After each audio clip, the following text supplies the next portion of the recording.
আমি $330 ইউএসএ থেকে বাংলাদেশে ফেরত এসেছি from San Francisco to Dhaka. এটা আপনারা অবিশ্বাস করতেই পারেন, কিন্তু আমি দেখেছি যে এপ্রিলের 29-30 তারিখের দিকে আমি যদি চায়না ইস্টার্ন এয়ারলাইন্সটা ইউজ করে থাকি তাহলে আমি অনেক কম দামে চলে আসতে পারবো। আমার ট্রানজিট টাইম হয়তো একটু বেশি হবে, কিন্তু আমি যে সময় দেশে ফেরত আসতেছিলাম তখন আমি দেখলাম যে এই 10 ঘন্টা যদি আমি বা 12 ঘন্টা আমি যদি এয়ারপোর্টে ওয়েট করি আমার তেমন একটা কিছু যায় আসতেছে না। কিন্তু ওই 10 ঘন্টায় আমি যে 50-60 হাজার টাকা কামিয়ে ফেললাম বা খরচ কমিয়ে ফেললাম, এটা কিন্তু আমার জন্য অনেক বড় একটা সুবিধা। তাই আমি সবসময় বলি যে সময় আপনি দেখছেন যে আপনার ফ্লাইট একটু ডিলে হলে সমস্যা নাই, আপনি সবসময় চেষ্টা করবেন আপনার ফ্লাইটের খরচটা একটু কমানোর। নিজের ফ্লাইটগুলো সুন্দরভাবে কাটার জন্য আমি 2টা ওয়েবসাইট সাজেস্ট করি।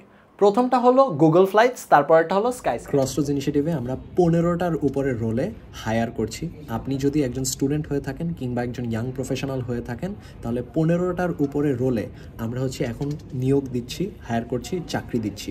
আপনাদের যদি মনে হয় আমাদের এই স্ট্রং টিমে আপনারা জয়েন করতে চান তাহলে আপনাদের সুযোগ হচ্ছে প্রথম কমেন্টে দেওয়া যে লিঙ্কটা আছে সেই লিঙ্কে আপনারা যদি আবেদন করেন তাহলে আপনারা আমাদের টিমটায় যুক্ত হতে পারবেন। গুগল ফ্লাইটসে আপনারা যদি যান এবং ইউএসএ টার্গেট করে US ডলার কারেন্সিটা চুজ করেন তাহলে আপনারা ইজিলি দেখতে পারবেন যে আপনি ঢাকা থেকে যদি ইউএসএতে যেতে চান, ধরেন নিউ ইয়র্কে যেতে চান বা সান ফ্রান্সিসকোতে যেতে চান বা টরন্টোতে যেতে চান, তাহলে খরচ কত পড়ছে। সেই যে খরচটা ওই দিনে আপনি দেখলেন সেটাই যে সময় আপনি স্কাইস্ক্যানারে এসে দেখছেন তখন খরচটা অনেক কমে যায়। স্কাইস্ক্যানারে আপনার জাস্ট একটা জিনিস খেয়াল রাখতে হবে, সেটা হচ্ছে যেন আপনি সেপারেট টিকিট বুক না করেন। একটা পারচেজ টিকিট বুক করতে হবে যেটাতে সবগুলো ফ্লাইট আপনি একটা পারচেজে কাটতে পারছেন। তার মানে আমি একটা এক্সাম্পল দিই, ধরেন গুগল ফ্লাইটসে আমার যেই ফ্লাইটটার দাম $1000, সেই ফ্লাইটটাই আমি স্কাইস্ক্যানারে পেয়ে যেতে পারি $850। তো সেই $850 টিকিটটা আমি কিভাবে পেলাম? এই স্কাইস্ক্যানারের মাধ্যমে আমি পৃথিবীর যতগুলো ওয়েবসাইট আছে যেখান থেকে ফ্লাইট কাটা যায় সবগুলো ওয়েবসাইটের একটা কানেকশন থাকে। তো আপনি ওই সবগুলো ওয়েবসাইটের মধ্যে সবচেয়ে ভালো ডিলটা ক্যাপচার করতে পারেন।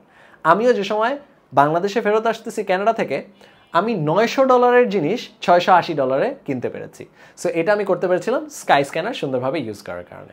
আমি লাস্ট টাইম যে সময় সিটি ব্যাংক বাংলাদেশের সাথে চেক করেছিলাম, বাংলাদেশে এখন কারেন্টলি ডলার ক্রাইসিস চলছে।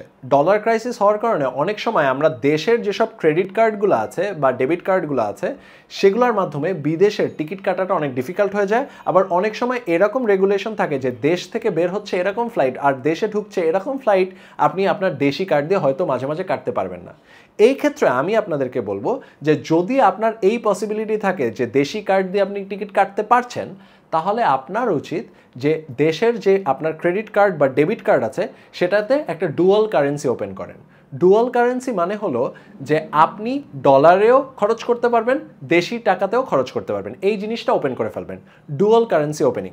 আর সেকেন্ড যে জিনিসটা আপনার সেটা হচ্ছে যে আপনার পাসপোর্ট নিয়ে গিয়ে আপনার ডলার এন্ডোর্সমেন্ট করা থাকতে হবে। ডলার এন্ডোর্সমেন্ট মানে হলো যে ওই ব্যাংক এবং বাংলাদেশ সরকার আপনাকে এই পারমিশন দিচ্ছে যে আপনি একটা স্পেসিফিক অ্যামাউন্ট অফ ডলার খরচ করতে পারবেন প্রতি বছর। তো প্রতি বছর আপনাকে যে অ্যামাউন্টটা অ্যালোকেট করে বাংলাদেশ সরকার আপনি অতটুকুই খরচ করতে পারবেন বাংলাদেশে থাকা অবস্থায়। অসম্ভব সুন্দর গতিতে বড় হওয়ার চেষ্টা করছি এবং আরও মানুষকে সাহায্য করার চেষ্টা করছি। এই রোলগুলোতে আমরা কারেন্টলি হায়ার করছি। আপনার যদি আমাদের টিমে জয়েন করার ইচ্ছা থাকে তাহলে প্লিজ কমেন্টে দেওয়া প্রথম লিঙ্কটাতে আপনারা নিজের রেজুমেটা দিয়ে জয়েন করলেই আপনারা ইজিলি আমাদের টিমের ইন্টারভিউ রাউন্ডে চলে আসতে পারবেন। আপনাদের সাথে আমরা বাংলাদেশের ভবিষ্যতের স্টুডেন্টদের স্কলারশিপ এনশিওর করতে চাই।